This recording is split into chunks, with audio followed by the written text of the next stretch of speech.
Bora lá, Pedro. Bora lá, hoje, segundo episódio, depois do piloto, que a gente se apresentou, com um convidado agora muito especial. De peso, né? De peso, um cara que, quando eu comecei o projeto, eu falei, eu preciso chamar ele um dia. Legal, pô. E aí aconteceu.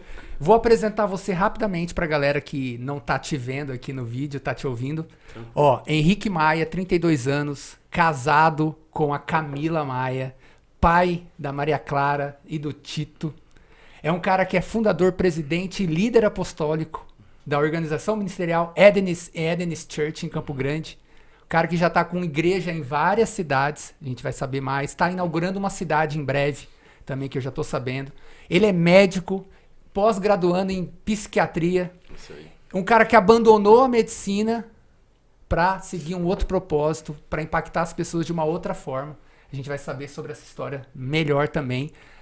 Henrique Maia, seja bem-vindo, meu irmão. Pô, valeu, pessoal. Muito feliz de estar aqui com vocês. Creio que a gente vai ter um bate-papo aí bem proveitoso. E elevou a responsabilidade, né? O currículo parece estar grande, né? Massa demais, cara. A voz de locutor do Pedro ali dá uma valorizada. Não é o Cid Moreira, né? Mas valorizou o currículo agora. Que massa, que massa. Valorizei não, eu só simplesmente falei o que é. Né? Não é verdade? Não mentiu em nada aí, né? Nada. Mentiu alguma coisa aí? Então... Não, mas eu fiquei sabendo também que você torce pro São Paulo, velho. É Graças verdade? a Deus. Aí deu uma mudada no currículo do cara. Aí deu uma... Tá feio o negócio, mas não desiste não, vamos continuar. Eu não vou nem falar o time que eu torço, porque, meu Jesus. Rapaz, Mas... você ainda torce? Não. Rapaz, eu parei também. Parei, não acompanho mais não. Bom, mas vamos lá. Henrique, me fala como que começou. Uma pergunta até que... aqui uma curiosidade minha. Geralmente, os médicos, galera da ciência, eles são muito céticos e são baseados em dados, né? Em amostra, em exame, aquela coisa toda. Só que, ao mesmo tempo, você desenvolveu esse lado mais espiritual, de Deus, de conexão, de muitas vezes que a medicina não consegue explicar. Sim. Como que surgiu essa fé, essa espiritualidade na sua vida? Boa. Bom, então, cara, é curioso, né? Porque isso cruza um pouco a história com a medicina. Porque, assim, embora minha irmã e todos os meus primos por parte de mãe sejam médicos, eu nunca sonhei em ser médico. Na minha época de primeiro, segundo, terceiro ano de ensino médio, eu queria cursar relações internacionais, alguma coisa assim. E meu sonho era seguir carreira diplomática. Uhum. Então, meu sonho era poder visitar ou morar em vários países. E eu sempre gostei demais de história e filosofia. Eu nunca fui o cara de biologia e química. Eu sempre gostei muito de história e filosofia. Então, sempre foram os assuntos que eu sempre gostei. E eu fui atleta por muito tempo. Isso me permitiu viajar muito o Brasil, conhecer muita coisa, etc. Praticamente viajei o Brasil todo jogando. Isso me ajudou muito. Você jogava tênis, Joguei né? Joguei tênis 11, 12 anos, muito tempo mesmo. Mas assim, cara, eu nunca fui apegado a um vício, alguma coisa específica, nem nada. Curtia pra caramba a minha juventude, entende? Mas aí uma vez, o meu técnico de tênis na época, ele me chamou e falou, cara, vamos num retiro?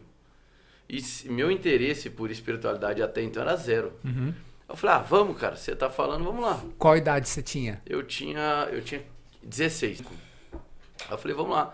Só que chegou no retiro, foi eu, ele e um outro amigo. E a gente não tinha nada a ver com nada. Foi em Piraputanga isso aí. Era esse aí que você foi pra destruir? Acabou com o retiro. A gente destruiu com o retiro. A gente quase foi expulso. A gente fez uma roda de tereré que ela era paralela ao culto. E aí começou só comigo, com o meu amigo. Ela acabou pareando com o culto no último dia de retiro. Cara, foi uma confusão que a gente causou lá. Só que no último dia desse retiro, mesmo eu sendo quase expulso, acabando com tudo, no último dia um brother lá chegou e falou, cara, vamos orar com a gente, pelo menos isso, uma vez só. Falei, tá bom, cara, tá acabando. E foi. E quando esse cara orou por nós, e o cara era da bagunça também. Pô, você era atleta do quê, então? Então, cara, e aí ele pegou e orou por nós, cara. E foi um negócio estranho, vou ser bem sincero, foi um negócio estranho que me gerou uma pergunta. Falei, cara, que parada é essa, cara? Eu olhei pro meu amigo e falei, cara, ele orou e você sentiu um negócio diferente? Ele falou, cara, senti um negócio diferente. Mas ficou por isso aí. Mas ligou o negócio. Falei, cara, o que é isso, Tem cara? alguma coisa. Tem ali. alguma coisa. Segui minha vida. Um ano depois, isso é sério, tá? Uhum. Um ano depois, eu descobri que a Camila, que hoje é minha esposa, tinha se convertido. Falei, cara, eu vou atrás dela. E a gente se conhecia desde os 11 anos de idade. Ah, você já se conhecia. Falei, cara, eu vou atrás dela, eu vou atrás dela. E eu comecei na igreja para tentar alguma coisa com ela. E ela nunca deu espaço nenhum. Isso já era 2006, a gente começou a namorar em 2009, eu acho. 2008 só. Então ela nunca deu espaço nenhum. Mas eu falei, cara, vou começar a ir nos cultos. Aí comecei na Quinta Gospel da Primeira Batista. 1, 2, 3, 4. Só que eu só ia pra ficar de olho nela. Né? E ela, pô, mulher de Deus, cara. Tava posicionado. Aí o que ia vir depois, em seguida? Um retiro. Falei, cara, esse vai ser meu tiro final. Se eu não conseguir nada lá, eu desisto, né, dessa menina. E ela não dava mais nada. Cara, ela tava focada em Deus. E vai eu e esse meu amigo de novo pro retiro, os dois que tinha. Uhum. Só que eu tinha aquele negócio, cara, tem algum negócio diferente nisso aí. E aí eu fui. Só que aí o comportamento foi diferente. Falei, não vou chegar aqui esculhambando com tudo, senão... Até você já vai perder a chance com ela, né? Já vou perder. Mas o meu alvo era ela, não era Jesus, cara. Sendo bem sincero. Porque muita gente acha que, fui por causa de Deus. Não, eu fui lá por causa de mulher, ponto. Cheguei lá, cara, primeira noite, assisti o culto. Falei, cara, pô, legal isso aqui. Cara, chegou na segunda noite e a gente começou a perceber o Espírito se mover. Hoje eu entendo que é o Espírito se movendo. E algo começou a falar comigo. E eu olhei pro meu amigo, falei, cara, e aí? Ele falou, cara, eu tô querendo... Não era a Camila, não. Não. Olhei pro meu amigo e falei, cara, eu tô querendo conhecer Jesus, cara. Ele, cara, eu também quero. Eu falei, então vamos levantar a mão, cara. Ele, mas vamos levantar junto. Então vai, 1, 2, a gente levantou, foi junto, combinado o negócio. Parceirão esse. E ali, cara, naquela aceitação, diante de Deus, eu percebi algo dentro de mim sendo transformado. Uhum. Então, essa espiritualidade, ela foi aguçada de maneira abrupta por conta de um encontro com Jesus que eu não preparei, que eu não planejei, que eu nem busquei. Eu fui encontrado por Cristo. É isso que eu queria dizer, entende? Então, bem na verdade, eu nunca fui o cara da espiritualidade. Eu era o cara da história da filosofia, que eu gostava muito disso. Cresci com meu avô, cresci lendo muito livro, fui esse cara de humanas, vamos dizer. E aí, de repente, eu fui chamado para um retiro, eu tinha outros interesses e Jesus me pegou, cara. A verdade é essa. Jesus me pegou e aí, pum, abriu uma caixa para mim e eu sou assim. Se eu não sei algo, eu quero ir atrás. Então eu sempre fui muito de perguntar para poder aprender. Então quando aquilo se abriu para mim, cara, eu falei, agora eu entendi. Agora eu vou atrás agora. Exatamente, agora cara. Eu quero saber Porque mais. assim, falei, cara, isso aqui preencheu a minha vida. Eu não era o cara que estava preso nas drogas ou preso em algum tipo de vício, não era, mas mesmo que a vida não tivesse esse tipo de prisão, parecia que alguma coisa faltava, cara. E eu não sabia explicar, e ninguém sabe explicar. Mas, cara, foi encontrar Jesus, falei, agora eu tô satisfeito. Eu tô pleno agora. Agora é com Camila ou sem Camila. Né? Então, assim, e eu comecei a conhecer Jesus dessa maneira, cara, do meu jeito, de uma maneira muito simples, mas através de perguntas. Deus, e o que é isso? E o que é aquilo? E assim foi. Mais ou menos esse foi o começo. Foi tipo Paulo, então, né? Tomou uma paulada e depois ficou faltando alguma coisa e depois encontrou, né? Eu fui encontrado, cara. Então, assim, foi muito especial, sabe? Foi muito especial. Agora, eu tive um outro momento, porque meu primeiro, se cabe aqui falar, no meu primeiro ano de cristão, eu estava muito focado ainda no esporte, que eu ganhei uma bolsa para estudar nos Estados Unidos. E aí no ano seguinte eu vou estudar, e lá eu não vou fazer medicina, eu fiz um semestre de International Business, e depois eu mudei para pré-medicina lá nos Estados Unidos.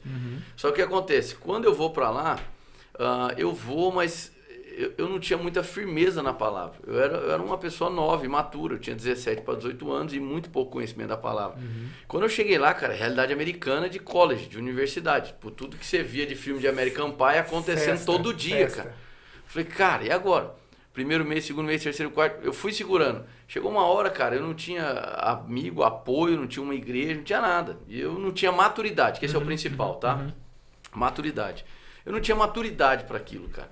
Eu não gosto de sempre colocar responsabilidade no ambiente, cara. Adão pecou no jardim, Jesus venceu no deserto. Então, não é o ambiente que vai definir também a parada. É o seu poder de decisão. E eu não tinha maturidade para decidir. Fui me enveredando e eu fiquei 3 meses afastado. Lá nos Estados Unidos, cara. Mas você foi lá, então, pelo esporte, Pelo esporte, eu ganhava uma bolsa, cara. Eu ganhava uma bolsa. O que esporte é esse? Jogava tênis. Tênis? Joguei tênis. Legal. E aí rolava lá. E aí eu fiquei esse período, tal. E aí quando eu voltei para Jesus foi um negócio massa, cara. Porque lá, nesses 3 meses, eu vivi coisas que antes de eu me converter, eu não vivia. Cara, aí eu tolei o pé na cachaça mesmo. Aí foi lá pesado, lá nos Estados Unidos, cara. E foi pesado, assim. Aí eu perdi o controle da situação. E numa noite que o pessoal me levou pra dentro do meu dormitório, onde eu morava, eu tava mal. De bêbado? De bêbado, cara, muito mal. E eu acordei de manhã com uma voz me chamando pelo nome. Dizendo, Henrique, você tá vivendo algo que eu não te criei pra viver. Você acordou com essa voz? Eu acordei com essa voz, aí tinha um brother que morava comigo, que era brasileiro, o Guga. Eu falei, cara, você ouviu o que eu ouvi? Ele falou, não, cara, você tá maluco. Eu falei, não, cara. Alguém falou comigo. Aí falou de novo. Eu falei, cara, tá falando de novo. Aí ele saiu do quarto. Falou, não, vou deixar você aí. Igual Eli e Samuel? É mais ou menos isso, cara, sabe? Me chamando. Olha, que doido. E dizendo meu nome. Henrique, eu tenho uma vida pra você. Você não tá vivendo aquilo que eu preparei pra você. Cara, aí na hora eu me vi, cara, só pode ser Deus falando comigo. Ali eu me ajoelhei, eu me prostrei. E eu me arrependi. Ali, de fato, eu digo que começou... Nos Estados Unidos, então. Legal. Sozinho. Aí a parada foi sozinha mesmo, entende? Então, assim, era eu e eu, não tinha mais ninguém. Aí depois eu ganhei o meu colega de quarto pra Jesus, o vizinho da frente, a outra também. Eu fui ganhando o pessoal aos pouquinhos, né? Mas era sozinho, cara. Então, foi pra mim o que definiu. Agora, o que é essa... Isso eu já ouvi algumas pessoas falando, né? Fazendo essa pergunta. Eu ouvi Deus falando. Né? Até eu lembro muito desses filmes que a gente escuta e que a gente assiste do Paulo, assim, né? Alô, meu filho, eu acho que você me fez essa pergunta, né? Eu acho que você me fez essa pergunta quando eu falei do livro, né? Que Deus falou comigo da primeira à última folha, né? De Napoleão Hill ainda o livro, cara. Aí... O Pedro me fez essa pergunta, né? Agora me fala aí, Henrique, o que é esse? Deus falou com você, como que você ouviu essa voz? Maravilhosa pergunta. É essa voz que nem o Pedro... Paulo, por que me persegues? Então assim, cara, muito boas perguntas, eu agradeço pelo espaço para poder responder isso, porque muita gente tem dúvida. Massa. Então a primeira questão é, Deus fala? Fala. Deus fala de maneira explícita e Deus fala de algumas outras maneiras. A maneira explícita é através da palavra dele, certo? Quando a palavra de Deus diz assim, perdoe, você não precisa fosforilar muito, ele está dizendo para perdoar e acabou, certo? Então assim, de maneira explícita, a palavra de Deus, ela reflete a vontade e as direções de Deus, certo? Em Jeremias capítulo 1, Deus vai dizer da seguinte maneira, eu velo para cumprir sobre a minha palavra. Então, a palavra é o próprio Cristo. Então, o que está revelado na palavra, o esclarecimento da palavra, é Deus falando conosco. Então, Deus pode falar conosco através da meditação, através da leitura bíblica, de maneira explícita. Pode, essa é a maneira mais clássica. Outras maneiras que Deus fala conosco. Uma, a gente vai chamar de testemunho ou testificação interior. Já vou explicar o que é. Uma outra é o que nós chamamos de voz da consciência. Uma outra é a voz audível do Espírito Santo, que foi a experiência que eu tive e foi a única vez que eu ouvi de maneira audível. Foi só essa vez. Literalmente audível, igual você tá me ouvindo. Exatamente. Uau. Audível, essa voz audível. Isso eu tô falando, me baseando em exemplos da palavra de Deus. E aí você vai ter também sonhos, você vai ter visões, certo? E você vai ter também situações onde a interpretação dos fatos pode lhe gerar algum tipo de ensinamento. Por exemplo, uma dúvida. Às vezes a gente vai conversar com Deus, vai orar, vai pedir alguma coisa. Aí ele, de repente, dá um sinal através de uma pessoa, através de uma situação que acontece. Isso acontece também, né? Com toda certeza, porque aí a gente está falando de padrão de resposta. Deus, ele tem um padrão de resposta. Ele usa a palavra ou ele usa pessoas, certo? Então, Deus sempre levanta pessoas como resposta para coisas que nós estamos pedindo. Então, assim, só voltando para explicar de maneira bem rápida. A testificação interior ou testemunho interior, essa é a maneira mais comum de Deus falar com o seu povo, só que muitas vezes é a mais desprezada. Por exemplo, eu disse que quando eu entreguei minha vida para Jesus, eu não conseguia colocar em palavras. Deus não falou numa alta voz comigo. Eu tive aquela experiência. Mas no dia que eu falei, olha, meu coração é teu, Jesus.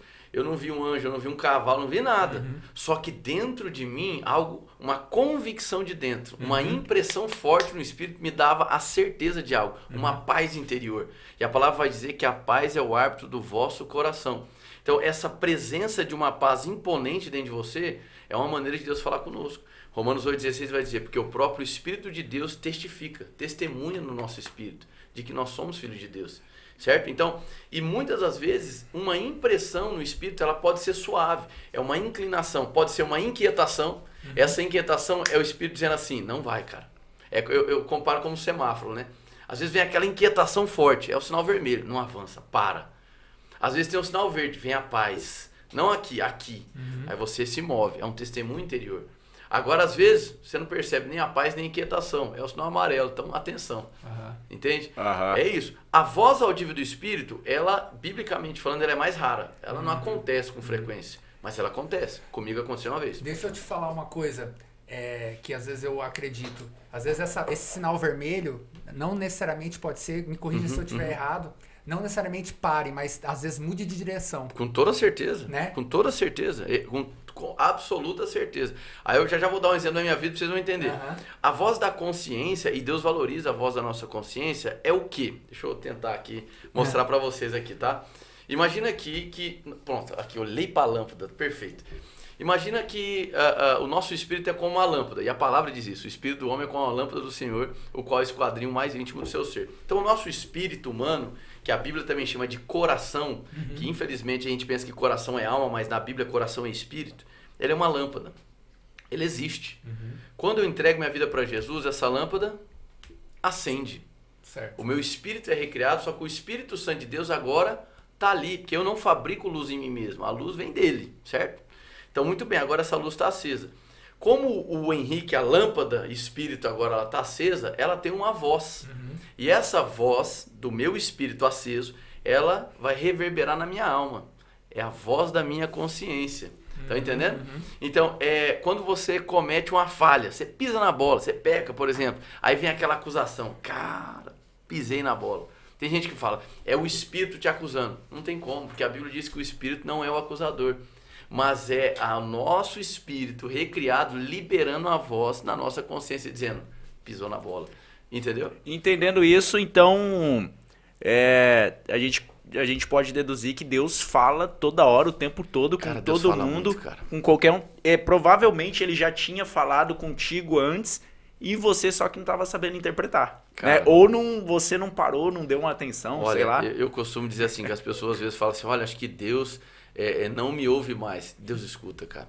Mas o que acontece é que muitas vezes a gente precisa diminuir o volume da nossa carne para poder ouvir o que Deus está falando. A Bíblia vai dizer, muitas são as vozes neste mundo e nenhuma delas tem significado. Tudo é voz nas nossas vidas. O dinheiro tem uma voz, a escassez tem uma voz, a abundância tem uma voz. A prosperidade. Associações são vozes. E a gente precisa discernir aonde está a voz de Deus nisso aí. Então, às vezes, o que a gente precisa muitas vezes é diminuir o volume, porque Deus está falando, cara. Agora, o silêncio de Deus também é uma forma de Deus falar. Certo? O silêncio de Deus não é Deus emburrado, bravo. O silêncio de Deus, geralmente, é ele dizendo, eu já falei a resposta. Legal. Não tenta extrair de mim o que eu já te respondi. Entende? Existe alguma coisa que irrita ou deixa Deus chateado? Sim. O quê? Olhando para Deus, para a Trindade, Pai, Filho e Espírito Santo, a Bíblia é muito taxativa em dizer que é possível entristecer o Espírito Santo. É possível entristecer o Espírito Santo com palavras, é possível entristecer o Espírito Santo quando a gente o rejeita e quando a gente o menospreza. Quando, por exemplo, a gente está numa igreja, vou dar um exemplo de uma igreja que é a área que eu estou mais presente.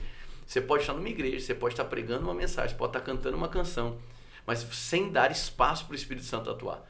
E hoje, no Brasil, a gente enfrenta isso em termos cristãos. Uma era de relativismo muito grande, onde Deus está sendo tirado do centro e o homem está sendo exaltado. Entende? O antropocentrismo é uma das maneiras mais claras de apagar o Espírito.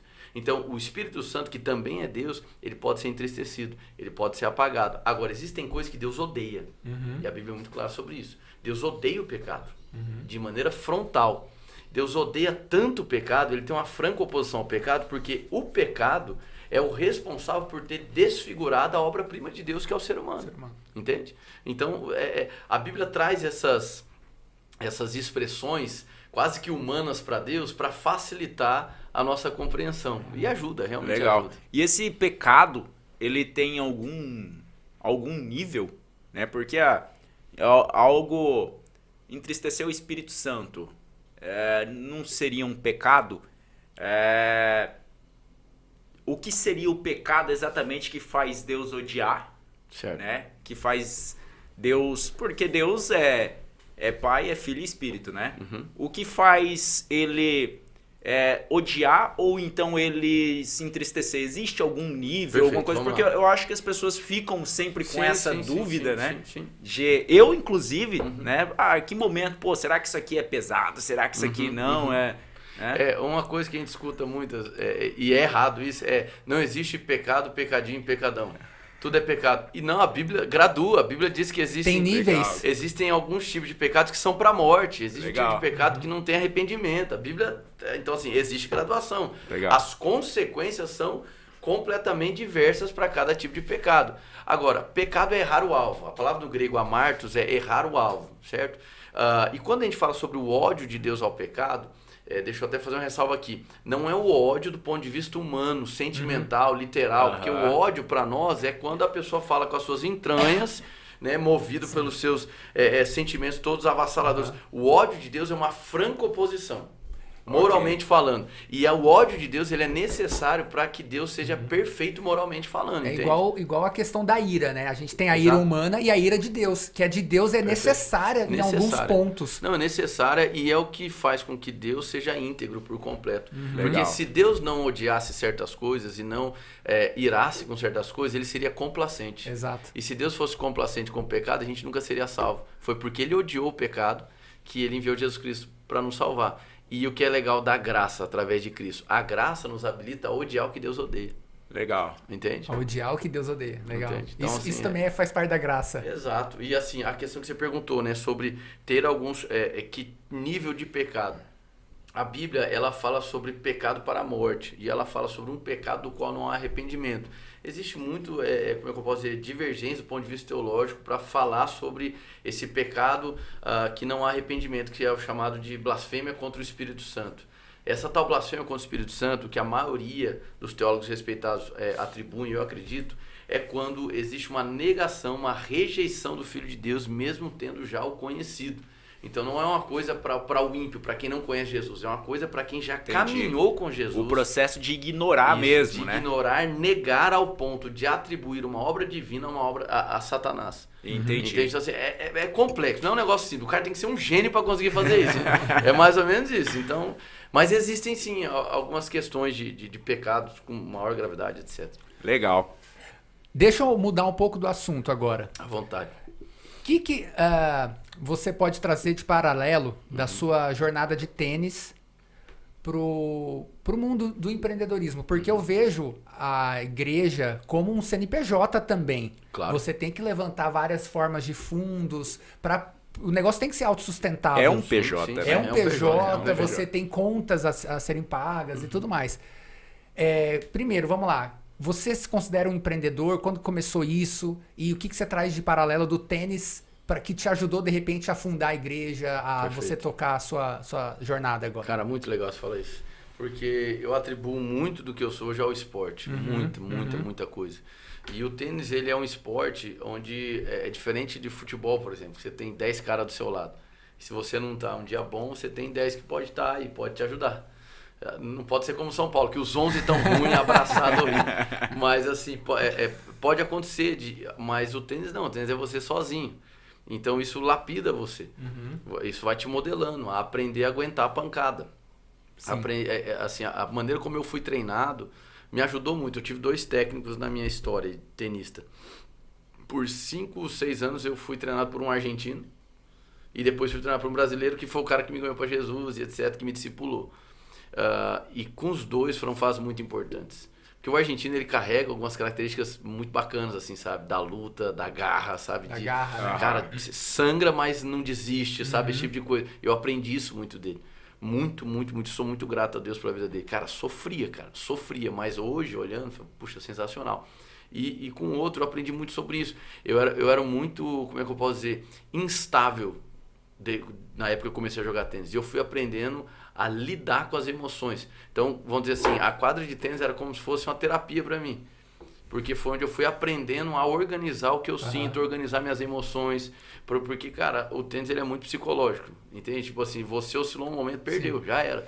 Então, o meu estilo de liderança, ele foi construído na quadra de tênis, eu diria dessa maneira. Você já ouviu falar de um livro chamado Jogo Interno do Tênis? Não. Já, eu vou te dar ele de presente. Opa, é um livro que você sim, vai curtir demais. Ganhar livro é o melhor presente. Legal. Não é aquele que ele até faz essa alusão sempre do tênis, né, para o empreendedorismo, Total. né? É um coach, Legal. alguma coisa assim, ele, né? É, exatamente. Agora, a pergunta que você fez, eu vou ser bem sincero, esses dias eu ouvi, eu não sei de quem foi, que a pessoa disse assim, olha, você precisa entender que todo mundo tem uma veia empreendedora. Aí falou a pessoa, por quê? Porque todo dia você precisa empreender o seu tempo, suas habilidades em algo. Então, é como se o seu próprio corpo, sua intelectualidade fosse uma empresa. Perfeito. Que você tivesse que investir todos os dias. Sim. E eu relutei a entender dessa maneira. Eu relutei até em termos de gestão da igreja, compreender os braços dessa maneira. Sim. E isso foi muita influência de algumas pessoas que foram se aproximando depois que a igreja tinha sido fundada. Hoje eu consigo me ver dessa maneira. Eu acho que sim, acho que para o ofício que eu atuo a nível de ministério, é necessário ter uma mentalidade também empreendedora. De gestão, né? Ela é necessária, ela é necessária. Ano passado eu pude participar de uma mentoria com alguns pastores no Brasil, conduzido pelo Theo Hayashi, que é um... Peraí. Toma água aí. Conduzido pelo Theo, que é um baita de um homem de Deus lá de São Paulo. E eu pude sentar com vários pastores do Brasil e pessoas que já têm mais tempo de ministério, estão mais tempo na caminhada. E conversando com eles, eu ficava só na mesa ouvindo, assim, sabe? E você percebia uma mentalidade empreendedora, é diferente, entende? Assim, não é que assim, ou é empreendedor ou é espiritual. Não, é espiritual e empreendedor, entende? Não é uma ditadura do ou, é uma coisa e também outra que você precisa desenvolver. Então, eu digo para você, Pedro, que está sendo um descobrimento para mim nos últimos 2 anos, da importância, da necessidade de me posicionar olhando para o empreendedorismo de uma outra maneira. É como ser médico e querer ter um hospital. Tipo isso. Não adianta tipo você Exatamente. Ser pastor e não ser empreendedor. Exatamente. Né? Então Perfeito. é um processo. Então a ordem aí foi o tênis primeiro, depois Deus não, a Camila. A Camila e depois Deus. Tô conhecendo Jesus. Depois a medicina, então. Aí depois da medicina. Eu volto dos Estados Unidos, eu estudo 3 meses num cursinho, eu consigo passar em Belo Horizonte aqui e fico em Campo Grande. Legal. Aí começou toda a história. Mas eu me apaixonei pela medicina durante, sabe? Foi um negócio assim, no 2º ano de medicina eu quase parei, cara. Quase parei porque eu me correspondia com o diplomata. Eu tinha muito desejo de seguir a carreira diplomática. E aí, cara, chegou no 2º ano, as matérias dos 2 primeiros anos de medicina, cara, não era legal, não me atraía. Cara, eu falei, acho que eu vou largar a mão, cara. Eu vou fazer história na Federal, eu mato em 3 anos, que história tem um peso grande no Instituto Rio Branco, que é a prova do Rio Branco. Então, vou fazer história, eu já mato lá no Rio Branco e vou seguir. Legal. Mas eu segurei. A carreira diplomática daí. Mas eu segurei e não fui, graças a Deus tô aqui. Que bom, É até legal aí, eu lembrei agora, falando, a gente pegando essas etapas aí, eu lembrei daquele livro do como que é o Warner, Uma Vida com Propósito. Rick Warren. Rick Warren. É interessante aquilo lá, porque todo mundo fica procurando um propósito, né? E qual o meu propósito? Até eu já ouvi você mesmo falando sobre isso, né? Pô, pra que eu... Ontem eu acho que eu ouvi você falando sobre isso. Você assiste no como que é? Eu nem sei esses canais de TV, cara, de tanto tempo que eu não assisto. Discover. Aí você vê que, cara, como você é pequeno, né? E, pô, por que eu tô aqui nessa terra, né? E às vezes a pessoa, ela fica querendo entender o propósito dela lá da infância, mas você não pensava em ser médico, você não imaginava ser pastor, né?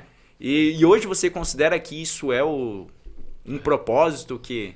Cara, isso é show demais, cara. Porque olha só, deixa eu explicar pra vocês vão ver como que a semente do propósito ela é plantada desde o nascimento. É porque às vezes as pessoas têm a ideia de que assim, bom, nasci, agora Deus tem que inventar um propósito para viver.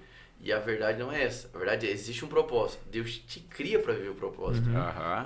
Existe uma necessidade de você estar vivo e desenvolver a sua existência, porque Deus preparou de antemão um propósito para que você vivesse. E não existe um propósito que é maior ou menor que você e você não é maior ou menor que o propósito. Você foi feito sob medida. Para o propósito. Para o propósito. Por isso que assim, ainda que existe a competição no mercado de trabalho, etc., do ponto de vista de propósito, não existe o seu melhor que o meu. Porque é cada um na sua carreira, cada um na sua corrida. Tá dando pra entender? Sim. E eu cresci com esse desejo de conhecer as nações, cara. Eu cresci, eu sempre tive desejo de conhecer as nações. E a área diplomática, ela atua muito em questões filosóficas, históricas, mas fundamentalmente políticas. Sim. De governo. Eu sempre tive afã por essa área. Perfeito. Vamos fazer um salto na história? Hoje eu sou, o meu chamado oficial, eu sou um apóstolo, um líder apostólico, é assim que eu creio. Com uma visão para plantar igrejas no Brasil e em outras nações do mundo. Deus já me trouxe o número de nações que eu vou plantar para fora do país. Certo? Então eu vou percorrer o mundo e uma das áreas que eu mais atuo é aconselhando gente do mundo da política. Ou seja, o desejo que eu tinha quando era adolescente já estava lá. A semente estava lá. E isso é o cristocentrismo, então. De que qualquer coisa que você for fazer vai dar... Foi me trazendo, cara. Foi me trazendo. Então, eu vejo, o tênis teve uma parcela importante. A medicina modelou minha mentalidade de como ser objetivo, direto. De como analisar as coisas, valorizar a vida do ser humano. Pô, você ficar em beira de leito, cara, acompanhando a dor e o sofrimento das pessoas, isso te torna mais humano. Eu sei que quando a gente fala assim, o médico vai ficando mais frio. Você pode ficar mais frio quando é necessário, mas não tem como, aquilo te quebra como ser humano. Entende? Então a compaixão foi sendo modelada em mim dentro dos hospitais. Então cada uma dessas etapas foram importantes, mas é como um grande quebra-cabeça. Mas quando eu decidi sair da medicina, que foi aqui em fevereiro, foi quando Deus fez pluf. A semente do propósito sempre esteve aí. Sim. Legal. Entende? Isso significa então que se a gente, qualquer pessoa que nesse momento agora fala assim, cara, qual é o meu propósito? A resposta é, você já está vivendo. Eu diria que você pode estar percorrendo, mas é o seguinte, você pode se desviar do propósito. Entende? Você pode se desviar. Eu não acho que Deus vai te empurrar para ele. As pessoas têm uma maneira de dizer assim, não, o destino já está definido. Eu creio que nós construímos o destino. À medida que as nossas decisões vão se somatizando, elas vão construindo o destino. E a ideia de Deus é que ele se cruza com o propósito. Legal. Deus, ele deixa uma semente do propósito dentro de você, que é essa inclinação para algo. Sim. Só que você pode rejeitar isso. Você pode se desviar disso. Tá entendendo? Você pode resistir a algo que Deus quer para sua vida. Isso faz de Deus menos poderoso? Não. É que ele deu essa parcela de responsabilidade para nós. Deus não nos fez como fantoches. Deus nos fez como seres humanos para interagir com ele, para se relacionar com ele. Então eu acredito, para quem está nos ouvindo assim, olha, eu queria saber qual é o meu propósito. Eu diria que para você conhecer o propósito, você precisa conhecer aquele que te criou. Porque para você ter sido formado, você só vê existir porque ele fez um propósito antes. Entendi. Entende? Sim. Então, o caminho para conhecer o propósito é conhecer quem ele é. E uma coisa que eu acredito muito sobre propósito, você não vai encontrar o seu propósito parado, sentado, só pedindo para Deus para fazer alguma coisa. O propósito, a sementinha, ela só desabrocha se você começar a jogar sementes, regar, arar a terra, ou seja, você entrar em movimento. Será que a história do filho pródigo, então, ele precisou desviar o caminho para aprender ou ele desviou o caminho porque de fato ele... A história do filho pródigo ali é uma parábola, é um paralelo, é uma exemplificação da humanidade, certo? Que bem na verdade, o filho pródigo ele aponta para Adão.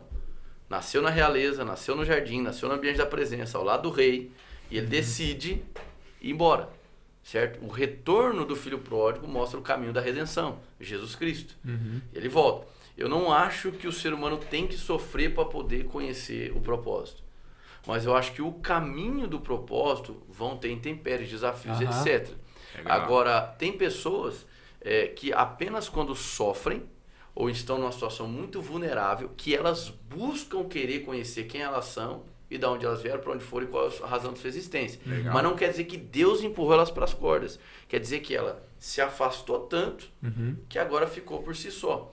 E chega um momento, meu irmão, que não dá, a gente não aguenta viver essa vida sozinho, não. A parada é séria, entende? A gente até tenta e etc., mas a parada é séria. Então, eu não vejo Deus criando um roteiro da vida das pessoas, tipo assim, bom, aqui eu vou empurrar ele nas cordas, que aí ele vai me reconhecer. Não, eu vejo Deus sinalizando, com a bondade dele o tempo todo trazendo.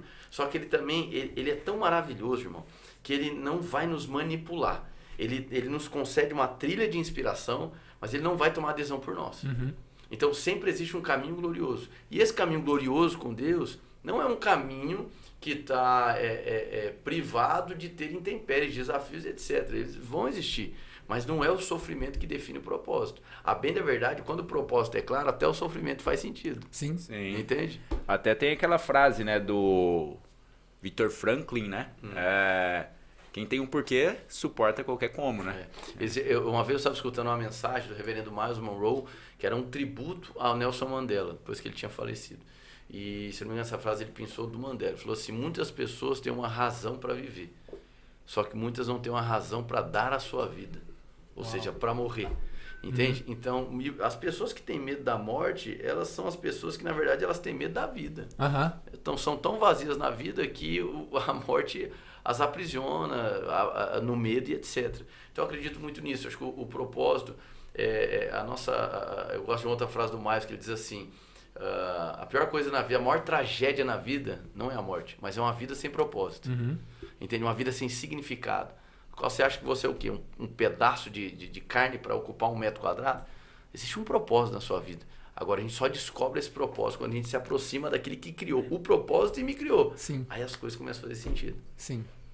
Porque por isso que a gente tem que entrar em movimentos, tem que fazer, inclusive a decisão de buscar se conhecer, buscar o Criador de alguma forma, né? Sim. Eu acredito muito nisso. Essa questão de as pessoas falam, propósito, mas a pessoa não faz, às vezes não faz nada para buscar o propósito, né? E às vezes, só fazendo um gancho, né? Você falou, às vezes o cara pode estar desenvolvendo algo dentro da esfera do propósito e não sabe. Acontece muito isso, cara. Porque muitas vezes também existe um excesso de, vamos dizer assim, de espiritualismo em cima do que é propósito. Sim. Certo? Gourmetizou. Então, gourmetizou o propósito, perfeito. Entende? E muitas vezes o cara tá já direcionado naquilo que ele foi criado para fazer. Ele percebe que existe uma graça específica, ainda que ele não seja cristão, mas existe uma habilidade nele, uma vocação que faz ele ter facilidade e prazer naquilo que ele está fazendo. Ele entende que ele beneficia outros, o propósito sempre vai ter a finalidade de abençoar outras pessoas, servir outras pessoas. Ele percebe que ele provoca transformação fazendo aquilo, só que ele fica se degladiando, porque tem uma ideia de que de repente é algo mais espiritualista, alguma coisa assim, e muitas vezes não é assim, entende? Muitas vezes não é assim. E aí quando o cara topa com Deus e começa a se envolver, muitas vezes é abrir os olhos diante de uma cena que ele já estava inserido. Sim. E eu entendo também que tem alguns propósitos que já estão bem definidos. Eu não digo um propósito talvez individual, mas aquele propósito de eu sou homem. Para o homem, né? Sim. Que é o que nós estávamos conversando, né? Esse propósito de... qual é um propósito do homem, né? Já tem algumas coisas já meio mapeadas para o homem, para o filho, né? Perfeito. E talvez, até entrando agora, puxando um gancho aí nisso daí, talvez muitas pessoas não conseguem entender o seu propósito e acabam se perdendo no caminho, como você falou, porque não conhece ali a sua origem. Porque é bem legal aí que você trouxe tudo isso da sua origem, né? Sim. Poxa, eu passei por tal lugar, passei por isso, passei por aquilo. É bem interessante também que você é neto de político, né? E você coloca que você aprendeu oratória, você aprendeu... isso. Literatura. Literatura. Esse gosto, né? Isso, queira ou não, influencia hoje. Modelou, né? Cara. Sim. Perfeito. Então, muitas vezes a pessoa ela não entende qual é o propósito dela individual, porque ela ainda não conseguiu entender esses propósitos básicos de um ser, né? Sim. Como homem, como mulher, como mãe, se posicionar, né? Que na Bíblia, né, fala-se do sacerdócio, né? Perfeito. E então, do pastorear ali as suas ovelhas dentro da sua própria casa, né? Exato. Então, talvez existe esse conflito por conta dessa sociedade que, da forma que nós estamos vivendo hoje, né? As famílias sendo desfiguradas, né? Aí entra alguns assuntos meio pesados, né? Marxismo. Pesado. E então, talvez modernidade, pós-modernidade, né? Os relacionamentos líquidos, né? Exatamente. Tudo isso aí, cara, é perfeito. Quando a gente fala sobre propósito, muitas vezes as pessoas levam apenas para o campo de uma atuação. Profissional, ministério. E eu entendo, eu acho que tem muito a ver com o que você desenvolve na Terra e perfeito. E agora, existem alguns desígnios dentro desse propósito, certo? Que estão vinculados a você como ser humano, sendo do sexo masculino ou do sexo feminino, e a você como membro de uma família, que também é uma instituição estabelecida por Deus. Família vem antes do Estado, vem antes da própria igreja, família é algo estabelecido por Deus desde o jardim. Então, e é importante isso, porque sabe o que tem acontecido? Tem pessoas que na busca desesperada, para se encontrar um chamado que vai apontar para o propósito, no âmbito ministerial, profissional, elas se esquecem ou deixam de lado a sua família, o seu papel como cidadão na sociedade. Alguns desprezam coisas básicas e é justamente isso. E eu acredito, cara, que as coisas se entrelaçam no final das coisas. Entende? Uma pessoa que não está correspondendo a uma hombridade que lhe foi confiada, que Deus lhe entregou, essa pessoa não é capaz de sustentar todo o propósito que Deus tem para ela. Entende? Então, assim, Deus não vai jogar lá na frente o que precisa ter uma base elementar. Questões como hombridade, feminilidade, segundo a ótica daquele que nos criou, para mim é o que há de mais saudável e equilibrado. E eu vejo que é o maior gap geracional que existe é justamente esse. Homens que estão escondidos, ocultos, homens que estão encolhidos, totalmente tomados pela pornografia, totalmente isolados das suas famílias, que são pais, têm os seus filhos dentro de casa, mas estão distantes, que têm a sua esposa dentro de casa, mas estão pensando em outras. Sim. Entende? Então, assim, não é uma questão apenas de moralidade, envolve também uma questão de desígnio. Os homens, em sua maioria, hoje estão perdidos no que diz respeito a ser homem. Simplesmente. O que é ser homem? O que seria as características ou atitudes de um homem? Perfeito. Bom, quando a gente vai olhar em Gênesis capítulo 2 e Deus promove o encontro de Eva com Adão, até que isso aconteça, algumas coisas já tinham acontecido. Com o homem, especificamente falando, com Adão. E eu vejo ali algumas marcas importantes. Primeiro, ele havia se encontrado com Deus. Então ele era alguém encontrado pelo Senhor. Segundo, ele estava trabalhando. Ele cooperava com Deus, liberava a chuva e ele arava a terra. Então existia uma cooperação. Entende? Então assim, ele já estava naquele ambiente da presença, sendo preparado para encontrar com uma mulher. Eu acredito que um homem verdadeiro, ele é alguém que, em primeiro lugar, ele é humilde o suficiente para reconhecer o seu Criador.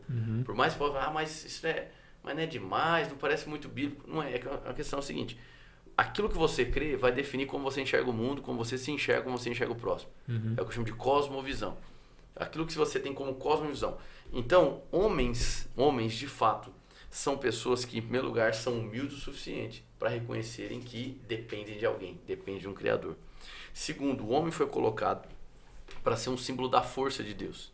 O homem foi colocado na terra para ser um símbolo da liderança de Deus, do governo de Deus aqui na terra. O homem também foi colocado para ser um ícone do trabalho aqui na terra. Entende? As pessoas falam assim, pô, mas isso parece meio óbvio, mas que é muito atacado nos últimos 60 anos. O homem vem sendo fragilizado. E talvez olhando para as marcas do homem fragilizado, a gente consegue compreender melhor o que é a hombridade do ponto de vista de integridade, certo? Hoje em dia existe um processo de feminilização cultural no homem. Hoje, se você pegar os 10 homens considerados mais bonitos no mundo, 6 são influenciados pela cultura K-pop. Nada contra a Coreia, amo a Coreia, vou visitar a Coreia um dia. Mas a cultura K-pop demonstra os homens extremamente feminilizados, muito próximo de traços e roupas das mulheres, certo? E não estou entrando aqui nem na questão de homossexualidade, do homem, mas que está cada vez mais feminilizado. As reações do homem hoje demonstram que ele está muito mais acuado do que posicionado. Mais uma vez, não estou falando de personalidade aqui também. Estou falando do homem entender que existe uma responsabilidade, uma capacidade que Deus deu para ele para ser homem, que faz com que ele se coloque na frente da sua esposa, que ele se coloque na frente dos seus filhos, que ele seja o caçador e não a caça. Então hoje a gente vive um mundo onde, poxa, você fala assim, cara, vou mudar de cidade. Você chega numa outra cidade, lá tem tudo que você precisa. O homem ele foi forjado para conquistar, para pegar algo e construir algo em cima. Entende? E hoje, muitas vezes, a masculinidade está sendo afetada até mesmo pelo avanço das coisas. As coisas muito fáceis.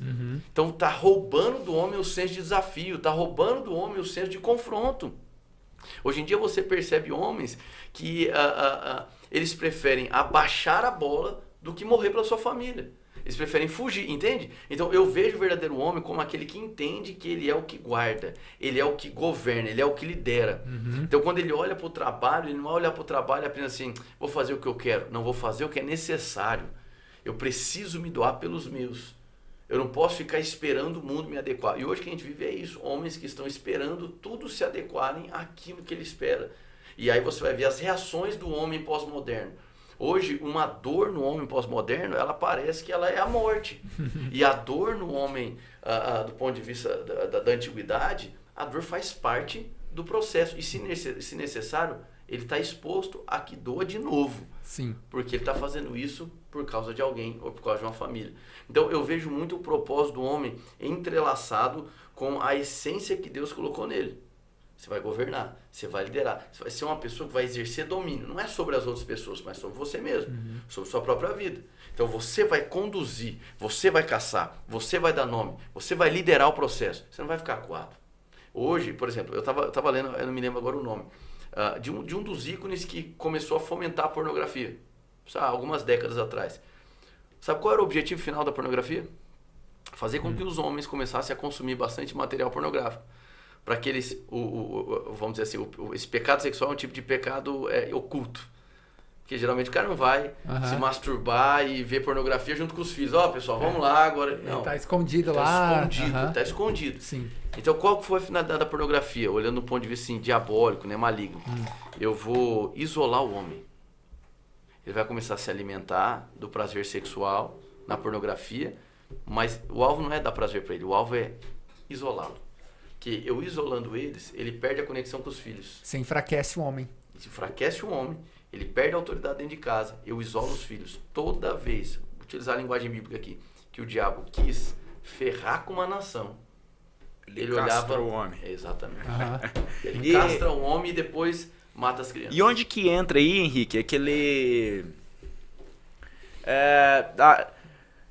onde que entra aí o eunuco, o sacerdote, né? Porque Jesus Cristo fala ali na Bíblia, né, sobre esses homens. Ele fala assim que nem todo homem foi feito para casar, né? Ou seja, mas não é a definição do homem casado que define ele como homem, né? Um homem como tendo uma mulher, né? Tanto que hoje o pós-modernismo até trata muito isso, né? O cara que é o mais macho da roda é aquele que pegou todas as mulheres, ele se sente o homem, né? O galeão, né? Então, mas existe essa orientação também, né? De que nem todo homem foi feito para casar, nem todo homem foi feito para essas ações que você acabou de colocar também, né? Vou trazer um exemplo prático aqui, pra gente, né, trazer, facilitar. Eu me lembro quando eu tava morando nos Estados Unidos, e aí eu tava correndo para chegar no ginásio para assistir um jogo de basquete da minha universidade. E eu tava no corredor e começou a tocar o hino nacional americano. O cara que tava vendendo pipoca do lado de fora parou. E todo mundo parado. Você já ouviu o hino brasileiro, algum estádio de ginásio aqui? Como que é? Confusão, e povo batendo, e vuvuzela, e corneta. Continua comendo a pipoca. Exatamente. O que eu tô querendo dizer com isso? Uma das coisas mais vinculadas à hombridade, independente da família, é a noção de patriotismo. Como o nosso país há muito tempo não está em guerra, os Estados Unidos está sempre em guerra, existe uma valorização à sua pátria de uma maneira diferente. E a Bíblia fala sobre isso. Entende? Então, assim, se doar pela sua pátria é algo que extrapola o egoísmo humano. Entende? Então, assim, essa noção de Estado e de defesa do Estado e entender que o homem tem um papel fundamental e preponderante nesse aspecto, está ligado à hombridade. Eu gosto do que a gente está até conversando um pouquinho antes do livro do Coração Selvagem, né, que o John Eldredge vai dizer justamente sobre isso. Uma luta para ele lutar, uma aventura para ele viver e uma dama para ele encontrar. Seriam as prioridades do homem, certo? Então tem que ter algo. A essência masculina, ela clama por desafio. Ela clama por uma guerra pelo lutar. Isso está ligado ao propósito dele. Então eu vejo que o homem que não casa, mas ele consegue olhar para a sua pátria, ele consegue olhar para a sua vida, não apenas como um objeto sexual, ou que ele vai tratar os outros como um objeto sexual, ele começa a ver valor na vida dele. Porque no final das contas você percebe que existe uma balança e uma contrabalança sobre moralidade mesmo. O homem imoral está enfraquecido. A fama dele dura pouco tempo. Ele não se sustenta. A imoralidade, ela te coloca no corner, né? Vamos dizer, na linguagem de boxe. Te coloca contra as cordas. E uma hora você não aguenta, você cede. Quando a Bíblia fala do eunuco, ou vamos trazer uma linguagem aqui que as pessoas não conhecem, os celibatários, né? Como alguns padres no catolicismo, que se abstêm de relações de casamento, etc., para se dedicar a Deus. E a Bíblia diz que alguns seguirão esse caminho. E eu acredito que existem essas pessoas. Não são muitos, entende? Eu acho que são alguns pouquíssimos. Não acho que eles sejam assexuados, não acho que eles não tenham desejos, etc. Mas, por ocasião da vontade e do propósito de Deus para algumas dessas pessoas, elas terão que se abster também desse tipo de relacionamento. Mas não acho que seja comum. Da decisão, né, também. Exatamente. Decisão. Eu não acho que seja comum e também não acho que a mulher na vida de um homem, ela vai interromper, ela pode sim ser um fator que desacelera ou que promove, acelera o propósito do homem. E o homem na vida da mulher. Tá? Eu acredito muito nisso, questão de a mulher pode ser uma âncora ou um balão na vida de um cara. Né? Ela pode ajudar a despontar ele e fazer ele conquistar novas coisas, ser mais homem, sair da casa dos pais. Cara, o tanto de homem que tá jogando videogame com 30, 40 anos até hoje e ainda mora com os pais, né? O que você me fala disso, velho? Esse é um outro aspecto que eu vejo fundamental da hombridade, entende? Que é atingiu a maioridade, cara, vai montar sua vila. Vai montar sua tenda, entende? Vai matar o seu peixe para você comer, vai fazer alguma coisa.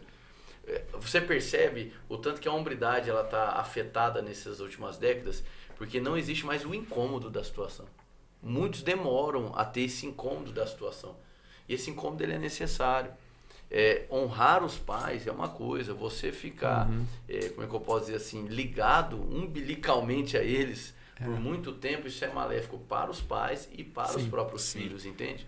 Eu tenho uma visão que a maioridade ela também é um reflexo do pós-modernismo, até mesmo do marxismo. Sim. Porque não existe, a Bíblia não fala de adolescente e a Bíblia não fala de... Ela não fala de adolescente, né? Ela fala de criança, menino e homem, né? Perfeito. Davi tornou-se rei com 14 anos, novinho, né? Uma pancada, foi novinho. A adolescência é uma engenharia social do mundo moderno e pós-moderno. Por quê? Porque ela é fluida, ela é elástica. Quando nós éramos adolescentes, adolescência até os 15 anos. Hoje, estão cogitando chegar aos 28. Adolescente? Com 20... Meu Jesus amado. Algumas linhas de sociologia defendem que a adolescência hoje, no pós-modernismo, pode atingir os 28 anos. Nossa. Entendeu? Tanto que aí é onde entra o ponto que falam assim, pô, o cara escolheu o curso errado, escolheu... E é mais uma forma de ir massageando a pessoa para não tomar a decisão e saber que você tem que... Ou então com relação até mesmo o próprio casamento, né? Ah, não, eu casei muito cedo, então tá na hora de separar. Vamos tentar, né? Somos muito novos. Não, vocês são muito novos para tomar uma decisão dessa. Olha, uma das marcas de um homem é ele não terceirizar suas responsabilidades. Autorresponsabilidade. Entende? Homens que são frágeis, eles terceirizam a sua culpa. Eles terceirizam as suas responsabilidades, eles terceirizam os seus fracassos. E eles terceirizam tudo. E eles vão nessa sequência e querem terceirizar o seu trabalho também. Legal. Entende? Isso é muito perigoso, cara. Isso aí que você tocou é fundamental e é extremamente perigoso. E dentro do casamento, que é o que nós estávamos falando, ele terceiriza para a mulher, né? Ele o próprio videogame, né? Onde o homem entra. E aí entra um outro ponto que eu acho bem interessante, é que tem muitas mulheres hoje que foram treinadas e amam este tipo de homem. Por quê? Foi o que elas viveram dentro da casa também. E é onde entra a mulher que não é mais feminina e é viril, né? Então a mulher viril, ela ama esse cara porque ela pode dominar. Sim. E aí tem os processos invertidos. Só que aí é onde entra que ela não suporta o fardo, né, que o homem foi feito para suportar, que é uma vez eu não lembro quem ouviu, falou assim, é por isso que nós temos as costas mais largas. Né? Eu acredito que toda a anatomia do homem e da mulher também aponta para isso, entende? A mulher tem proeminência nos seios, nas mamas. Isso aponta para acolhimento, é a função maternal dela. Ela tem útero que o homem não tem, ou seja, ela tem uma capacidade de gerações que o homem não tem, entende? Sim. Só que a Bíblia também coloca, a própria anatomia do homem demonstra que nós temos mais força, mais hormônios que apontam para biologicamente, força. né? Demonstra a nossa proteção, nossa função de guarda e etc. Um detalhe que eu acho que é importante a gente falar é que no mundo pós-moderno tudo se resume muito ao dinheiro, certo? A questão financeira. E tem muito homem que pensa que ser o provedor do lar é dar dinheiro. Mas a provisão, o papel principal de um provedor é dar visão. E proteção, talvez? Sim, também. Porque você dando visão, a provisão, ela tem significado. Então, a mulher, meu irmão, não é uma poupança, só tem que dar dinheiro. Mulher é caro, né? Mas assim, mas não é só dar dinheiro, ela precisa de uma visão. Tem muita gente que tem muito dinheiro, mas não tem visão, cara. E o sofrimento é pior ainda. Essa é uma grande confusão, né? Prover não é pôr comida na mesa. É também, né? Então, prover é você... Eu vejo como o primeiro passo de provisão é você estar habilitado a dar a vida pelos seus, Isso. né? Então, que é até o que você estava citando com relação ao patriotismo, né? Sim. Isso é uma forma de provisão, Claro. de você prover a sua própria pátria, né? Você ter a capacidade e a coragem de decidir morrer pelos seus. Ou seja, pessoas que talvez você não saiba nem o nome, não sabe nem quem é. Hoje existe uma construção social que valoriza o homem fragilizado, o homem enfraquecido. Entende? Esse tipo de homem, ele tem sido exaltado na sociedade. Isso é um problema. Você gera um gap geracional, você gera uma lacuna. E as mulheres, elas acabam ocupando isso de alguma maneira. Só que homem nasceu para ser homem, mulher nasceu para ser mulher. Então, assim, ela vai tentar ocupar esse espaço, só que vai chegar um ponto que vai ser insustentável, porque ela não foi criada para isso. Ela vai se frustrar. Então, é um ciclo que, se não for quebrado com um direcionamento claro da razão existencial, tanto do homem quanto da mulher, isso é um ciclo muito deletério. Você tem, de um lado, um homem fragilizado, isolado, distante dos seus filhos, da sua esposa. Você tem mulheres tentando ocupar o papel dos homens, mas chega um momento cansadas, fadigadas, e aí fica assim. E os filhos cada vez mais deteriorados. Legal. Isso acaba influenciando, então, no início da nossa conversa, no propósito do homem. Com toda certeza. Na família do homem. E creio eu que, por consequência, na sociedade. Na sociedade. Né? Com toda certeza. E por isso que a gente não pode comparar homem com mulher. E são pessoas, são seres diferentes. O que a gente e são naturais. E seres e coisas que a gente compara são coisas artificiais. Você pode reparar, coisas que são fabricadas na indústria, você pode comparar um carro com o outro, um alimento com o outro. Agora, coisas naturais, não tem como comparar. Não tem como eu comparar a mandioca com a batata. São coisas diferentes. Igual o homem e a mulher. Perfeito. Cada um tem as suas fragilidades, as suas forças, os seus propósitos, cara, e a própria seus Bíblia, caminhos. Eu já vi gente falar esse tipo de absurdo. A Bíblia é machista. Cara, não tem nenhum tipo de... Eu já li o Alcorão, por exemplo, tá? E já tive que ler algumas outras coisas. Quando eu morei nos Estados Unidos, tive a oportunidade de fazer algumas matérias sobre as religiões do mundo. Então, assim, não existe nenhum tipo de crença no mundo que valorize a figura da mulher como cristianismo. Que dê espaço, dê voz, valorize ela como pessoa, como mãe, mas também como mulher, entende? Sim. Então, a maneira como Deus trata a mulher e exalta a mulher, a maneira fantástica. Você falou que já leu o Alcorão. Você já leu textos ou a Bíblia do diabo? Com textos diabólicos? Você já conheceu alguma coisa disso, assim? Não, esse não. Mas existe? Existe. Eu conheço gente que já se aventurou isso aí. Já ouvi alguns testemunhos de algumas pessoas que eram do satanismo e que traziam aí alguns elementos que eles chamam da Bíblia do diabo. Mas não. Dos outros já. O Alcorão, assim, é como se fosse uma releitura da Bíblia, né? Você tem lá Jesus, Noé, a turma toda. A figura da mulher completamente deixada de lado. Quando fala sobre a criação, fala de Adão e não fala de Eva. Não tem um criacionismo bem definido no Alcorão. você tem a exaltação de diversos profetas ali. Jesus é mais um profeta, né? E Muhammad, que é Maomé, que é o exaltado. Mas tem muita coisa interessante, muita coisa interessante. É muito influência de cultura, né? Sim. O próprio judaísmo ali, né? Não sei se o judaísmo, né? Mas existe uma influência de cultura ali no Alcorão, né? Que faz as pessoas... Até aí que entra uma dúvida minha. Será que ele está relacionado ao Alcorão com a primeira aliança ali, com o Antigo Testamento? Sim, com toda certeza. Assim, né?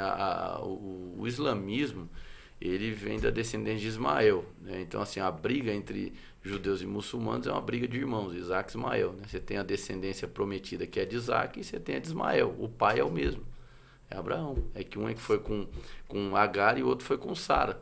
Só que mesmo Ismael não sendo filho da promessa, Deus libera uma bênção sobre ele, que esse povo cresceria e etc.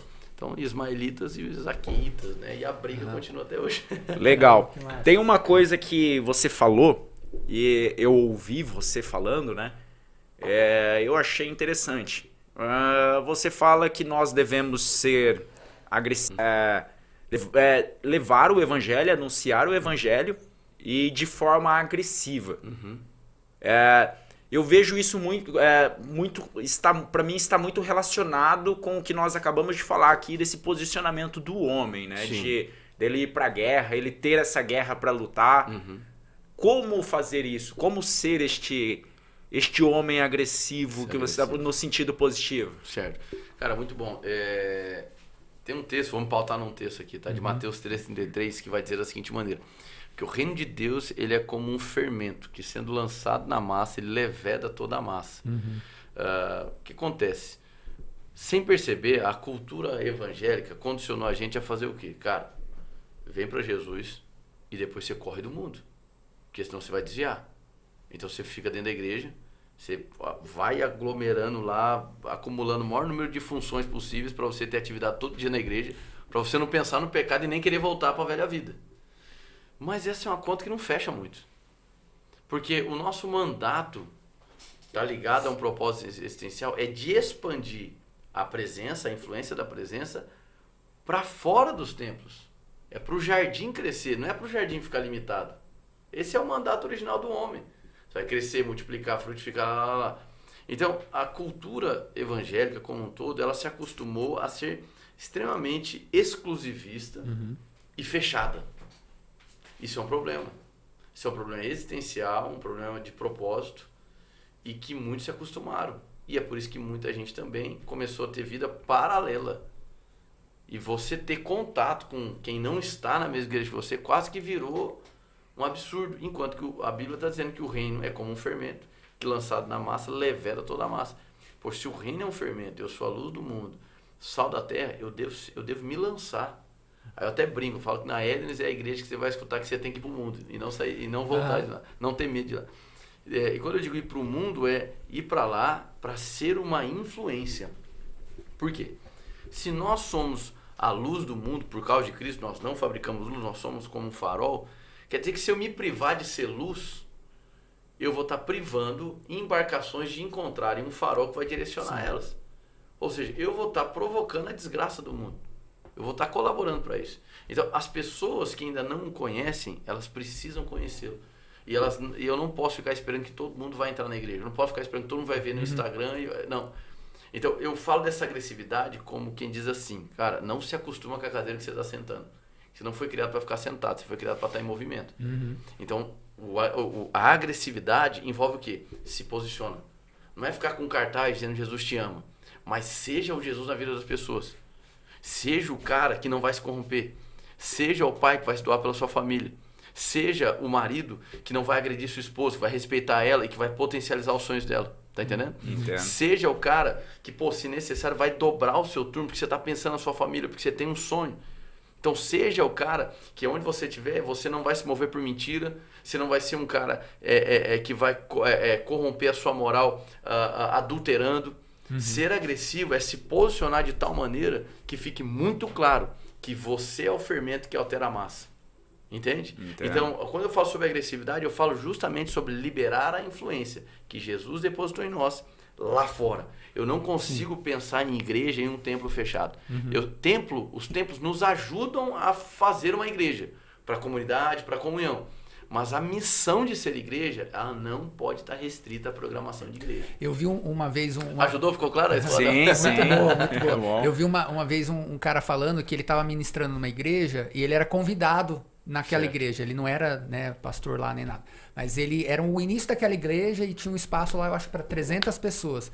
E aí ele começou a falar justamente sobre isso, que a igreja e a voz, a mensagem tem que explodir para fora das paredes daquele quadrado.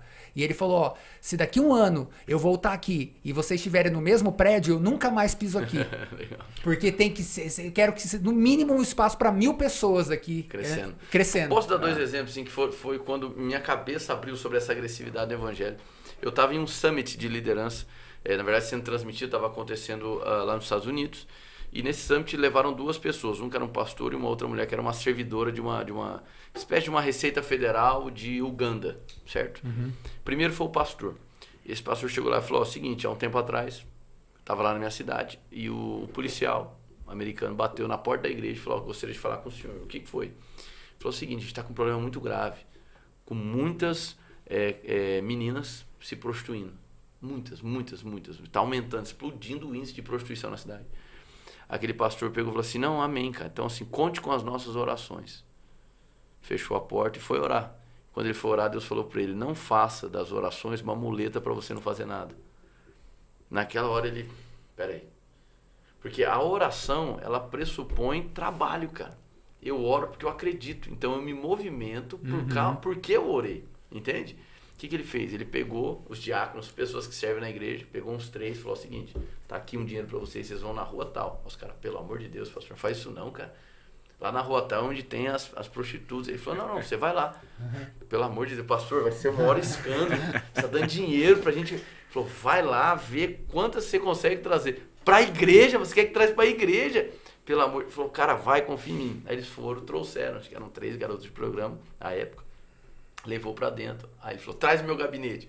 Já tava a igreja. Cara, esse cara ficou maluco. Esse cara vai cometer um escândalo na frente de todo mundo. Aí ele chegou e perguntou pra cada uma delas. Ele testemunhando. Falou, quanto tempo eu tenho com você? 1 hora. Com você, 1 hora. Com você, 1 hora. Tudo bem. Então, vocês vão pra sala ao lado. Ó, e a gente tem 1 hora com vocês. Aí elas foram pra sala ao lado.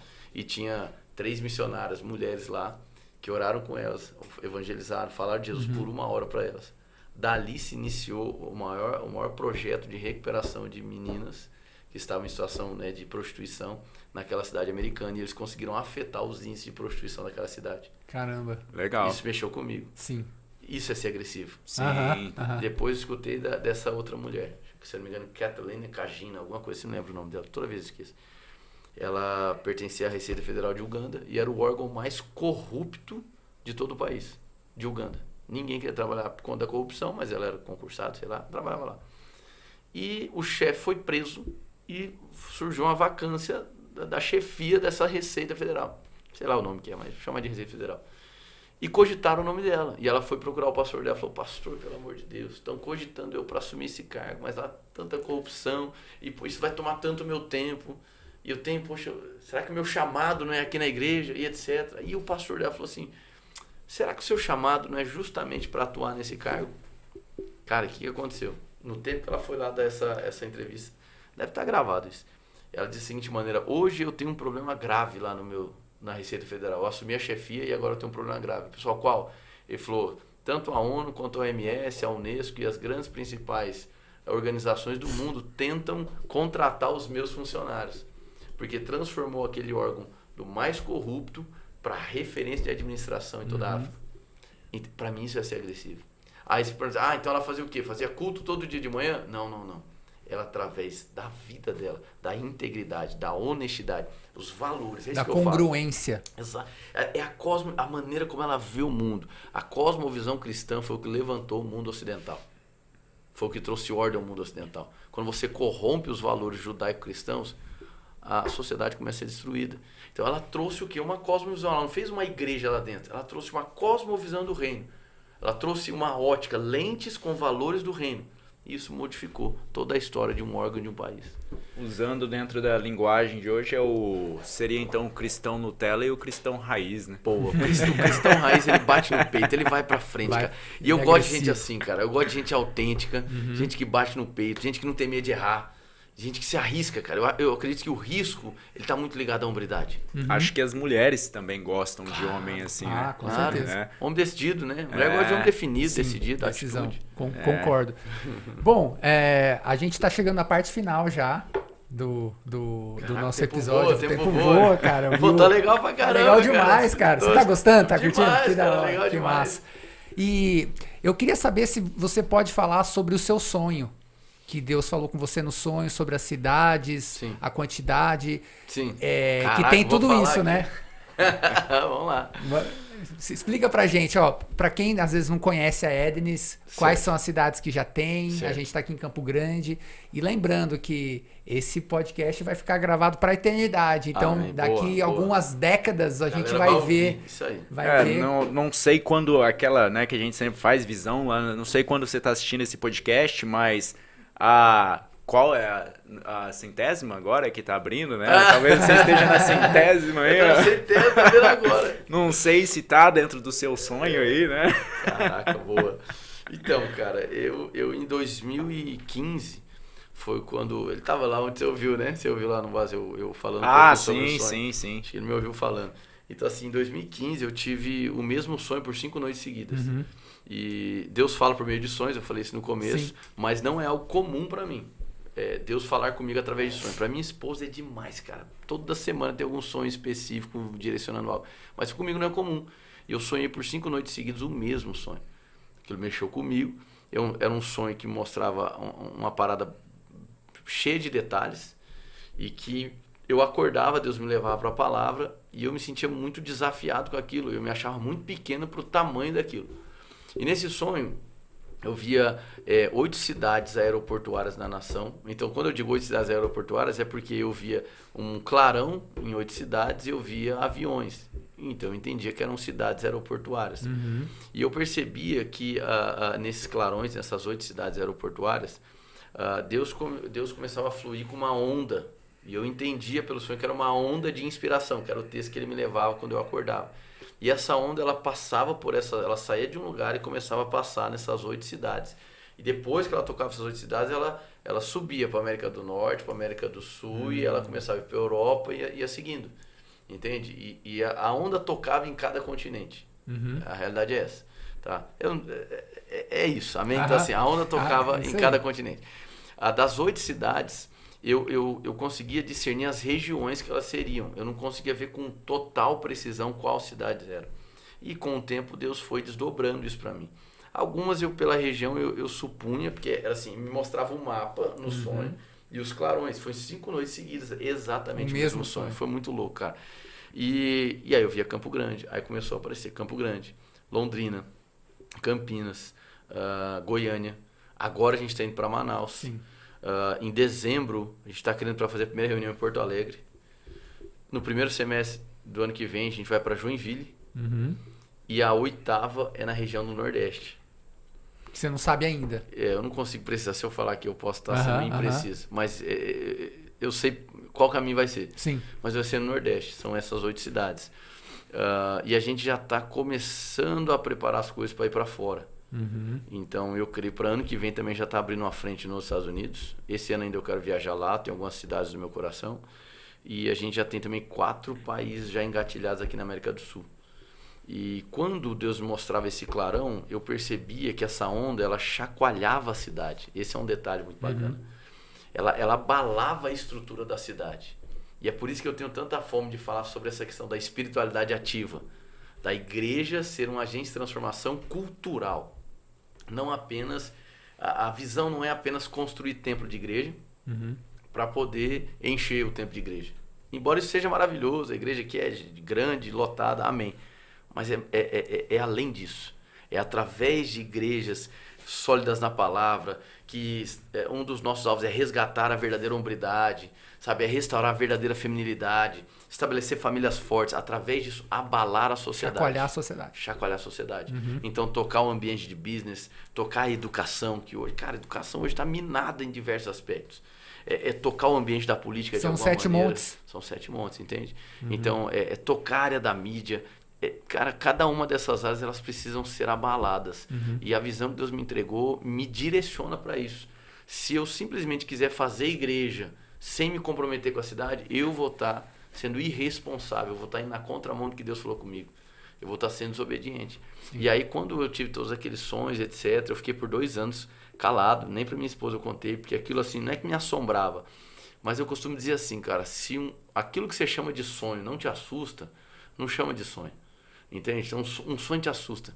E só é sonho quando a equação só fecha se Deus estiver no negócio. Se você consegue realizar com a força do seu próprio braço, chama de desejo, chama de sonho não. Porque sonho, cara, Deus tem que estar no negócio. Legal. E eu percebi que Deus estava na parada, entende? E foi muito forte. E eu lembro quando eu estava para tomar a decisão de realmente me desligar do que eu vinha fazendo, me desligar do ministério que eu atuava, para poder me entregar para essa visão. E eu estava muito bem onde eu estava. Projetado, viajando no Brasil pregando. Então, estava tudo bem, cara. Não tinha problema nenhum. Só saí de onde eu estava por conta de uma visão. Eu me lembro que eu estava lendo um livro do Steven Furtick, que é um pastor americano da Elevation Church lá nos Estados Unidos. Deve ter umas 14 igrejas com ele. E foi também alguém que cresceu muito rápido nos Estados Unidos, enfim.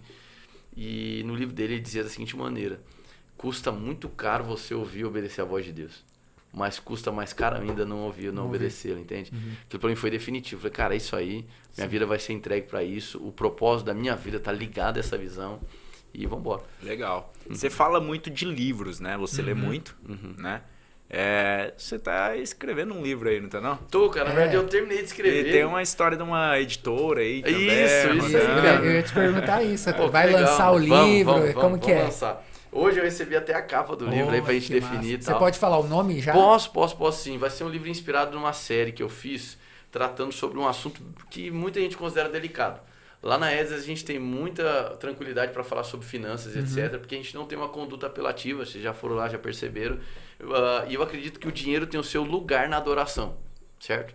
O nome do livro é Money, Mamon e Mostarda. Money de dinheiro, Mamon é considerado como se fosse assim, o personagem da avareza, e mostarda por conta das sementes que Deus entrega nas nossas mãos. Então é um livro que eu vou falar sobre questões do dinheiro relacionado à palavra de Deus, entende? Trazendo equilíbrio. Assim, olhando para a obra final, cara, foi um livro que tá muito legal, cara. Ele tá muito prático, objetivo, claro e trazendo muita sabedoria, sabe? E eu vi o Thiago Brunet falando que a palavra dinheiro, riqueza, é uma das mais faladas na Bíblia. Muito mais do que fé, 3 vezes mais do que fé, pra você ter uma ideia. Exatamente. Por quê? A mais falada, né? Se eu não me engano. Eu acho que é a mais falando falada. isso também, né? Sim, não é porque Deus precisa disso, porque Ele é autossuficiente, mas é porque Deus sabia que a gente poderia se enveredar em caminhos enganosos. Pra você ter uma ideia, cara, Jesus ele dá uma qualificação pro dinheiro que ele não dá nem pro diabo. Ele chama o dinheiro de mestre e senhor. Tem noção? Porque tem a capacidade de modelar a nossa mente, tem a capacidade de nos enveredar. E, nossa, esse livro vai ser muito poderoso, vai chacoalhar, eu acho que vai de encontro com o seu propósito enquanto igreja e tudo mais, porque o que a gente não tem no Brasil é uma educação empreendedora, uma educação financeira. A gente tem muitas crenças contra o dinheiro. É feio você ser rico, é feio você ter sucesso. Agora nos Estados Unidos é diferente, por exemplo. Por isso que a nação também é rica de uma outra forma. Maior facilidade para falar sobre dinheiro, né? Total. Então, assim, e aí junto a gente vai estar lançando a gente vai estar inaugurando também a nossa editora. Legal. Que chama Lamp 7, né? Lamp 7, né? Que seria a lâmpada para o 7. Ele vai ser lançado pela editora. Isso, pela editora. Então a gente está fundando uma editora, eu, o Thiago e o Josiane são meus sócios, e já o primeiro livro da editora vai ser o meu livro. Tá para lançar, só estou esperando o prefácio de um amigo meu. Perfeito. E o nome apesar de ser uma palavra mais conhecida, não foge muito da criatividade do nome das suas séries, né? Sim, só maluquice, cara. É só maluquice o nome da série. Quando tiver lançado o livro, se quiser voltar aqui pra gente divulgar o livro, trazer cara, ele pra gente, legal, de repente fazer um sorteio pra galera que tá ouvindo a gente, né? E a gente tem um livro, não tá aqui, né? Tem que pegar ali. Vou pegar ali no outro escritório. Pera aí, vamos lá. A gente tem um presente pra você, pra gente chegar na parte final aqui. Então demorou, show de bola. bola. A gente sabe que você gosta de ler. Cara, eu gosto demais, cara. Deus, é bom demais da conta. E deixa eu aproveitar e te fazer uma pergunta. O que você gosta de fazer de hobby? Quando você não tá lendo, quando você não tá, de repente, lá ministrando na igreja, quando você não tá trabalhando, quais são os seus hobbies? Tá, assim, tirando a parte de brincar com os meus filhos, que eu gosto pra caramba, eu brinco mesmo, assim, com a Maria Clara eu brinco de boneco, o que ela precisar eu brinco com ela, e com o Tito eu brinco das coisas que ele gosta, que geralmente são coisas mais brutas, né? Mas eu gosto muito de curtir com a minha família. A bem na verdade, assim, embora eu entenda isso, seja uma pessoa pública, etc., gosto de ficar em casa. Eu gosto de ficar em casa, trazer os amigos pra dentro de casa, gosto de fazer churrasco pra caramba, e eu gosto muito de esporte. Então, por exemplo, televisão, eu gosto de assistir jogo. Você assiste Netflix, séries? Eu gosto. Eu gosto de assistir série, mas acho que o que eu mais gosto de assistir é esporte, cara. Eu gosto muito. Futebol, tênis? Futebol pra caramba, tênis, basquete, eu gosto pra caramba. Eu não sei jogar basquete assim, né? Não tem, mas eu adoro, eu assisto bastante. Futebol massa, americano, eu gosto, cara. Esporte em geral, eu paro pra assistir e praticar também. Praticar esporte. Eu tô querendo voltar a jogar tênis esse ano. Sabe o que eu gostei? Beach tênis, cara. Cara, é uma delícia. Esse negócio vicia. Eu vou começar a jogar. Eu joguei lá em Rondonópolis, cara. Vai viciar, já vou avisando. Legal. Não tem jeito, cara. É legal, muito né? gostoso, cara. Beach tênis é muito legal, cara. Tem aqui, né? Tem aqui. Tem. Agora tá uma febre de beach tênis, né? Tem umas 3, 4 quadras já. É beach tênis e futevôlei, tá bombando agora aí, né? Legal. Então eu gosto, cara. Eu gosto muito de. Mas eu sou meio caseirão, pra falar a verdade. Assim, eu gosto de ficar. Gosto de trazer os amigos pra dentro de casa. Eu gosto de fazer mais. Boa. Legal. Bom, a gente aqui no HPcast, nós também acreditamos no poder da leitura, né? Bom, eu creio que um dos acessos que nós temos a Deus é através da leitura, né? Claro. A leitura bíblica, né? Então, até mesmo a base da igreja é a Bíblia, né? Com toda certeza. Então não tem como ter igreja sem Bíblia, né? É isso aí. Através da leitura. Nós aqui também acreditamos muito no poder da leitura, né? O acesso à leitura, acreditamos que a leitura pode transformar vidas, pode transformar famílias e sociedade, né? Uma leitura bem direcionada, né? Sim. Então, e aí nós temos aqui um quadro, né, Pedro? Onde nós não sabemos se você já leu, é difícil de saber e tal. Nunca li isso aí, não. Nós temos aqui um florescer, tal da jogato e tal, né? A gente começa a entregar o cara aqui, né, mano? Umas porradas de vez em quando. Esse livro aqui é um livro de positivismo, né, cara? Felicidade autêntica, você como psiquiatra, né? Então aqui também é um. Legal, cara. E fala fantástico, disso. Fantástico. E eu quero aproveitar. Agradeço o presente, cara. E também dar esse eu já te dei. Sim, eu já te dei. E aí eu vou dar esse aqui pro Hudson. Olha aí, louco, mano. Pô, saiu bem hoje aqui. Meu amigo Márcio Michele, que inclusive ele vai vir em agosto. Vamos combinar de você conhecê-lo. Vamos. Ele vai vir gravar com a gente também, já me confirmou. Bacana. Aí ele vai ficar uns 2, 3 dias aqui em Campo Grande, quero te conectar com ele, tá? Legal, cara. Beleza? Foi um prazer lá com ele. Então a gente vai estar, todo episódio a gente vai ter esse quadro dentro do podcast pra gente falar sobre livros, sobre presentear o nosso entrevistado com livro e tal. A gente tá até com uma parceria com uma banca, com uma livraria aqui de Campo Grande, que a gente vai entrevistá-lo também. Vai ser bem legal. Bom, é isso, a gente já tá na reta final, já tá dando nosso tempo. E eu gosto quando eu faço algumas entrevistas, eu gosto de fazer umas perguntas finais pra gente encerrar e terminar com uma mensagem também legal. Agora imagina o seguinte, Henrique, você tem uma mensagem que vai passar, por exemplo, em todas as igrejas do mundo. Que mensagem que seria essa? Todo mundo, em todas as línguas, ouviriam e leriam essa mensagem do Henrique, estaria lá. Henrique Maia, de Campo Grande, da Ednes. Ele disse isso. Todos os seres humanos em uma igreja leriam isso. Certo. Que mensagem pode seria? Ser duas, não? Aí, vamos lá. Já que você falou duas, eu falei as pessoas dentro de igrejas, né? Certo. Então você vai fazer uma mensagem para as pessoas em todas as igrejas do mundo e uma outra mensagem para quem não está nas igrejas. Tá.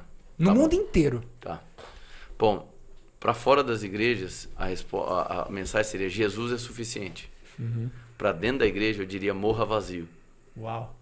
Seria essa a minha frase. Massa.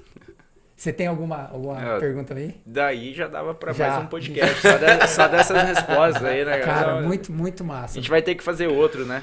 Fazer um no dia do lançamento, trazendo o livro aqui, né? Pra gente falar especificamente do livro. Não, vamos, cara, legal demais. Show. Legal, até porque dinheiro também dá muito assunto, né? Dá muito assunto. É assunto de pós-graduação, né?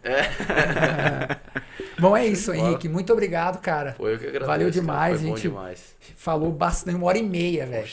Se eu atropelei o horário, vocês avisam. Me dá bronca depois. Quando o assunto é bom, não tem limite, né? Não, é o que nós sempre falamos. Podcast não precisa nem ser curto, nem ser longo. Precisa ser bom. Amém. Tá certo. É isso aí. Isso é muito bom. Boa.